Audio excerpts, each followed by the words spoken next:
This week's Torah portion, the very last in the book of Bamidbar, recounts the Israelites' journey through the wilderness on the way to the promised land, the places that they stopped, and each and every trial, each and every mishap that they encountered and endured along the way.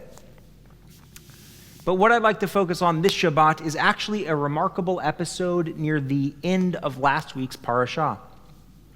Moses, the only leader that the Israelites have ever known, knows that he is not going to make it to the promised land, to the land of Israel.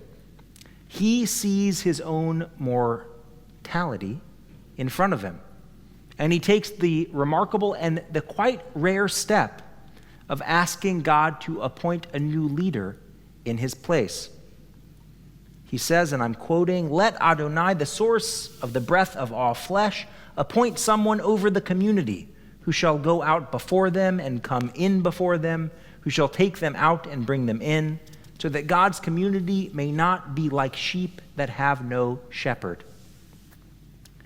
In the words of Rabbi Jonathan Sacks, when Moses is confronted with his own mortality, his first response is not to think about himself, but about his succession.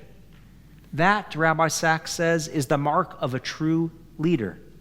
The greatest leaders, he says, care about the cause they serve more than they care about themselves. This is indeed the mark of a true leader. But in history, if we think back, even great leaders, even the best ones, so rarely step aside for their successors before it's too late. This is, of course, true in dictatorships. When was the last time you remember a dictator stepping down? But it's also true in many democracies.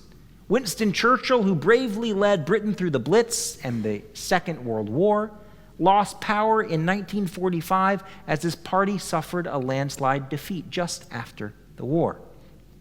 Our own modern-day Moses, our very own Moses, David Ben-Gurion, who led the Jewish people from diaspora to sovereignty in our own land, who navigated two world wars, two empires, the Ottoman and the British, who led Israel in their war of independence. I could, of course, go on and on. Ben-Gurion stepped aside in 1963, only to go on months later to vehemently criticize his successor, Levi Eshkol, from the sidelines.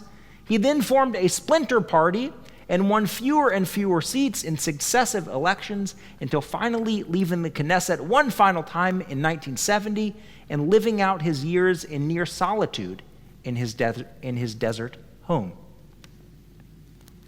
For leaders who dedicate their lives to a cause, we can only imagine how incredibly difficult it must be to pass on the baton. So what led Moshe Rabbeinu, to take this rare and brave step, giving up power in his own lifetime to protect his people from the perils of a society whose leader refuses to step down until it's too late? Perhaps it was because Moses was honest with himself about the limits of what he could accomplish, but even more so because he trusted those who would follow. And Rabbi Sacks relates this to each person's life. He says, for each of us, there is a Jordan River we will not cross, however long we live, however many places we travel. But he says this is not inherently tragic. What we begin, others will complete, if and only if we have taught them how.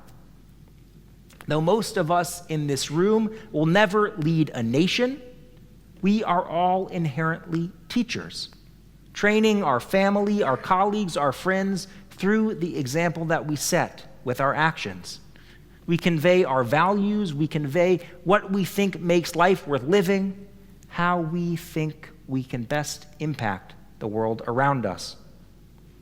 And yet, there will come a time when we will all be in Moses's, I was going to say shoes, but I guess he wore more like flip-flops. When we will all be in Moses' flip-flop, sitting alone on the mountain just shy of the promised land, contemplating a world that will keep on spinning once we ourselves are gone. And what will go through our mind then? Perhaps we will do as the Torah does this week, when it recounts each and every place the Israelites stopped on their journey through the wilderness. In the words of Jewish educator Abigail Dauber-Stern, by repeating the Israelites' exact itinerary in such great detail, the text draws attention to all the places that Moses and the Israelites have been and to all the experiences they have had. In essence, she says, the Torah is saying that there is inherent value to journeys, to life's experiences. Whether these experiences are one's great triumphs and miracles, or whether they are one's trials and failures, they are in and of themselves important.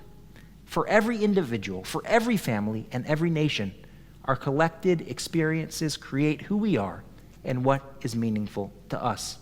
End quote. When we take the time to reflect on all the places we have been, on all the things we've accomplished, and all the ways that we have fallen short, we realize that it is precisely the journey itself that gives meaning to our days.